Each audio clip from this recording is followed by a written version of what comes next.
Well, we just moved into the condo and we still got fruit basket upset. Obviously, look at this. We don't have a couch here yet. We don't have a TV here yet. We were talking about putting this upstairs. This is kind of cool. It's a little electric fireplace, and then it has a red burner that heats up right here, and it says it'll heat up to 1,000 square feet. Look at that. And you can adjust the brightness, you can adjust the heater, you can put a timer on it, all that. And this is an insert that fits in there. You've seen them probably. Doesn't that look kind of cool? It looks nice. It looks nice at night. Okay, turn that off, and we might be putting that in front of the bed upstairs. I think we're going to be doing that. But speaking of just moving in, we had a leak dripping out of the ceiling right here a couple nights ago, and I could not believe it. I'm in there taking a bath and had the jacuzzi things on the existing bathtub, and she's yelling at me, "Hey, come down here, we got a flood, we got water coming all over the place." And I was expecting all this stuff, but it was dripping right out of here. Right there, you can see there's a little hairline crack there. Here's a little hairline crack. And right there, this was all puffed up. The seam here kind of started lifting right there, and it started bubbling here. And the water was dripping out of there. Splashing here, was getting wet over here. And I'm pretty sure it was coming from the tub. But, you know, the tub is nowhere close to here. And I'll just show you what's going on here. Well, I'm gonna have to fix it. I'm not quite sure. I kind of have a good idea of how I'm gonna fix it, but it might entail cutting open some sheetrock and stuff. And see, here's the tub.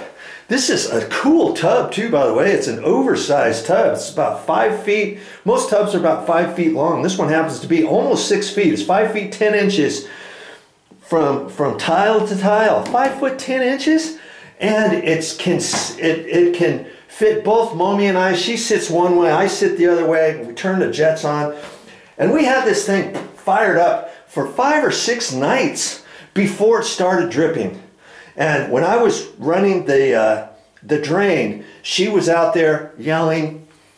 And I think what's happened is there's a leak down by the drain, along the edge, or the fitting that this screws into, or the elbow down below. It must be spraying on top of the ceiling, or a top plate, or the bottom of the floor joist, and there could be a floor joist that runs this way.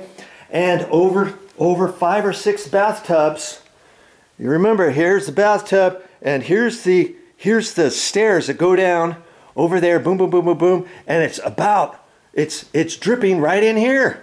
Drip, drip, drip, drip, drip, drip, drip, drip, drip. Because see, here's where the stairs go down. Okay, right in there, dripping from the tub. Can you believe that? And you know, when we have the water off, there's nothing happening. It's not dripping any other time. When we have the sinks on, when we flush the toilet, nothing drips. When I'm draining that thing, it seemed like that's when it was dripping. And so I think the first night maybe it was dripping and it got wet to here. Then the next night, because that was wet, it got wet a little bit further, and then a little bit further. It took 4 or 5 nights for it to start dripping out here. Kind of like a sponge. You know, when a sponge gets wet, it just kind of soaks and it expands, kind of like particle board. When you get a leak on particle board, it goes so far, and then the next time it goes a little bit further and a little bit further. And I think that's what's happened. Now I can take this front cover off. This is just fiberglass. See this? But I can't reach down there, and I don't think I can fix it from there. And directly below that bathroom is, we'll take you down here, is the other bathroom. And this, by the way, I thought I was going to have to scrape all this off and cut a hole in here and all that kind of stuff. But I think I can do everything back in here, back in behind the bathroom.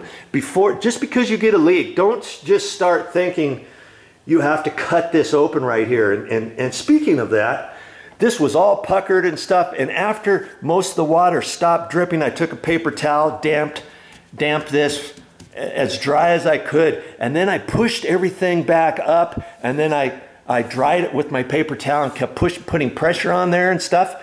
And believe it or not, all the paint that curled down and the sheetrock mud and all that kind of stuff pushed all back up there. And I thought, okay, when it dries, I think it's going to stick. You should have seen this when it was all wet and puckered. Had I have left it alone and it had it dried, there's no way I could have pushed it all back up there. It doesn't even look like anything happened. In fact, I could almost put a little bit of caulking here, a little bit there, a little bit there, if that never leaks there again. And I don't think it's going to. And I think, because see here, you remember from there, boom, boom, boom, boom, boom, the tub spout is right over there where the drain is. And I don't think I have to cut a hole in the sheetrock ceiling here in the kitchen. I think I can come up in here, and I was thinking, oh, okay, well, worst case scenario, if I have to cut a hole in the sheetrock ceiling, okay, I can do that. But see, there's an exhaust fan up in here. And lots of times you can take the guts out of a ceiling exhaust fan, and this ceiling exhaust fan might be screwed in or nailed or something. I might be able to carefully take the screws out or nails out or something, lift that whole thing up, slide it out of the way. Obviously it's got the flex vent line hooked to that. I got to be careful with that.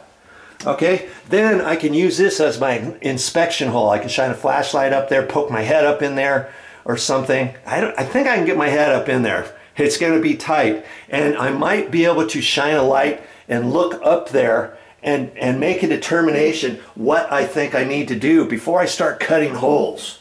Okay, and that's going to be a work in progress. I'll show you more of that another time when I start working on it. But like I say, just because it was dripping over here, don't think, okay, call a plumber, call somebody else. They could start cutting holes out here, and then you can find out, hey, maybe it's coming from over here. So sit and calm down and take note of what everything is happening and inspect and think about what's going on. Because if I can fix it over here, I won't have to do anything. It took 5 days draining out the tub for the water to hit over here. Now, we haven't used the tub for a couple days. This will all start drying out above the sheetrock. You want to have that dry. You don't want to have that moist and all that kind of stuff. And I think it's going to be okay to leave this alone because it was just dripping out of there. It wasn't like pouring out, you know what I mean? And so it should have enough time for all that to dry without having mold start building up there and growing and all that kind of stuff. I think the water is going to dry enough so that there won't be any mold buildup. Okay, and once I get an inspection hole here, I can look in here, kind of feel around, and look and see if there's any mold that's built up above this ceiling or what have you. Now see, this ceiling is 8-foot ceiling. This is a 9-foot ceiling. And so I know when I take that out, the tub is up another foot higher than this ceiling because it was dripping out over here, right? And so, and you know, the floor joists are probably, you know, TGI floor joists 12 inches tall or something like that. So the tub is up there higher, but then the spout or the drain line comes down a little bit lower, you know, where it connects down into the line in the floor and all that kind of stuff. And that's why I think there's got to be a floor joist or something going this way, or it could be dripping right on top of the wall, because when I measured it and lined this up, see that wall right there? See, that's the wall. Look at that, how that wall goes up there. And if you line that up straight over, it's almost in line with that tip there. And water has a funny thing. It goes to the least resistant area. Okay, so if there was a sheetrock seam somewhere else, it would have started coming out. But this is probably all big piece of sheetrock going all the way across, and the water could have dripped on top of this top plate of this wall, okay? And then it could have ran on top of that plate, and then at that point, it dipped down on top of this sheetrock. It hasn't come out anywhere because this is just a flat piece of sheetrock. There's no seam on it or anything. If there was a cross seam right in here, I would have seen the ceiling start puckering there or something. So the water is traveling and it's tried to come out, and it came right out from there because that's where the corner bead is from this angle, and it just started dripping there. And then this, like I say, this started lifting, and in fact, you can see a hairline crack there now. See it? Right along there. That's where the water, it started dripping here, and then you could see the water traveling that way and breaking that apart. And I'm hoping, like I say, I don't have to do anything with that. I can see where the crack is right there, and it goes that direction. That crack wasn't there before it started leaking. Son of a gun. But I might be able to caulk that, you know, and that and this, and not have to do anything until over there. And like I say, if I have to cut that sheetrock ceiling open, I'll do it in the bathroom, okay? Because then it's just a small bathroom ceiling that I would have to repaint. And this has spray texture on it, and I'm not good with matching spray texture too well. I was thinking about even floating out this entire ceiling, just smooth. You know, no spray texture at all. I could put 2 coats of sheetrock mud on there, sand it, and then paint it without trying to patch the texture or paying somebody to come out here just to spray texture a patch. And the thing is, when you spray texture a patch, you are always going to see the patch. I don't care who it is who patches your ceiling of spray texture, you are going to see it to a certain extent, even for somebody who's really super good. Okay? And what they might even suggest is, you know, if there's a big old patch here, a 2x2 hole or something, they may say, hey, go ahead and skim out the entire ceiling. Then if you're gonna spray texture the ceiling again, instead of doing a patch, why not think about this small little ceiling here and skimming out this ceiling, re-spray texturing this entire ceiling. Then you won't even see the patch. You see what I'm saying? Because you're gonna have to repaint this entire ceiling. Anyways, I wouldn't suggest patching a hole over here and then just painting the ceiling patch. It just never works, trust me. Okay? And so I'd rather do that out there, in there, rather than out here. Can you see, if I did a patch over here, why do a patch over here if I can do the patch over there, right? Because then it would be very difficult to patch this, texture it to match the spray texture that's up here, and then repaint that patch.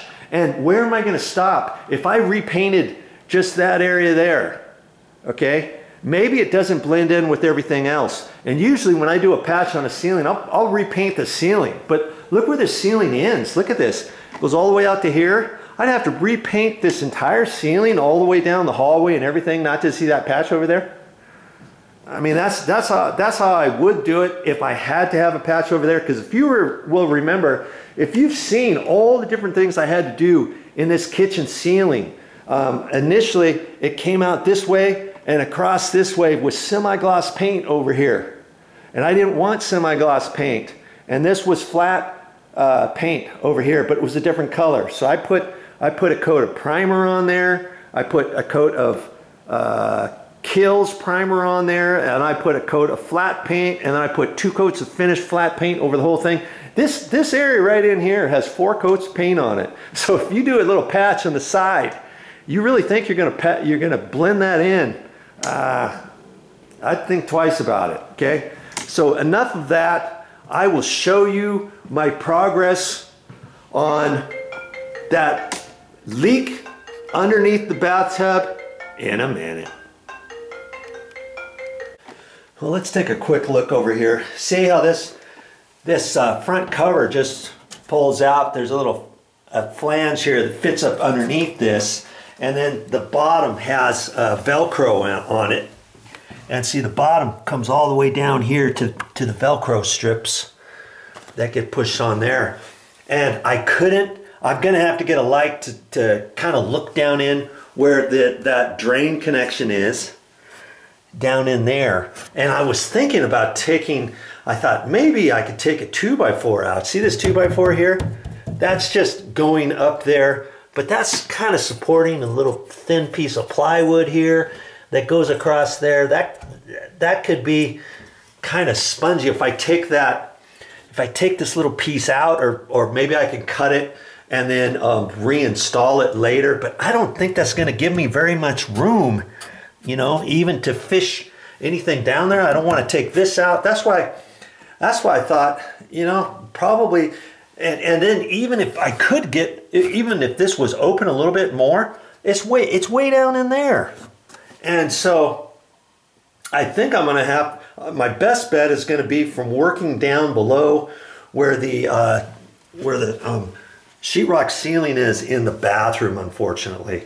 But hey, I'll take that exhaust fan out, poke my head up there, and I think I'll be able to see a little bit more what's going on. And I think, like I say, it's dripping and it's running back. In fact, it could be dripping anywhere along this pipe before it comes down into the drain down below. But I've got to get some more light in there. And see, this cover comes off because this is a jacuzzi tub. You press it here to turn it on. And if you have a jacuzzi tub and if it's inside, if you don't have an inspection panel, this is your inspection panel. See, you take that out and then see there's an electrical outlet right there. It's supposed to be on a GFI, and yes, in fact it is. And the motor is down in there. If that ever went out, I'd hate to be the one to have to figure out how to get that out, you know. But I guess, oh, see, there's fittings here. See that fitting? This fitting right here has a nut there. You can take that off, and then this other one down in here has another union nut there. So you would take that off and kind of slide this stuff out of the way. It would still be tricky to get the motor because the motor's way back down in there. And I don't think it's dripping anywhere else other than the drain. I mean, worst case scenario, we'd have to turn this on, fill it back up with water, run the jacuzzi on there, shine the flashlight here and underneath, and then if we did run the drain and found out it was dripping, drip, okay, shut it off. We could turn this and leave the water in here, and then I could bail this out with a 5-gallon bucket, pour it down the drain in the toilet, in the shower, a siphon, garden tube, anything like that, or leave the water in there until it got fixed. So several things you can look at before you panic and start cutting the sheetrock ceiling out, you know, in the kitchen or over there by the staircase. All right, don't do that until you find out if there's another alternative. Now you might have said, hey, you just bought this condo. Didn't the homeowner's inspection guy who did the inspection, why didn't he catch this? Well, because first off, when you turn this on and drain it, like I say, it wasn't dripping the first 4 or 5 nights that we had a tub, that we went in there and soaked in the tub and had the jacuzzis on. It took like 5 nights of draining before it started dripping. So even that inspector, he would have missed it too. All right, okay.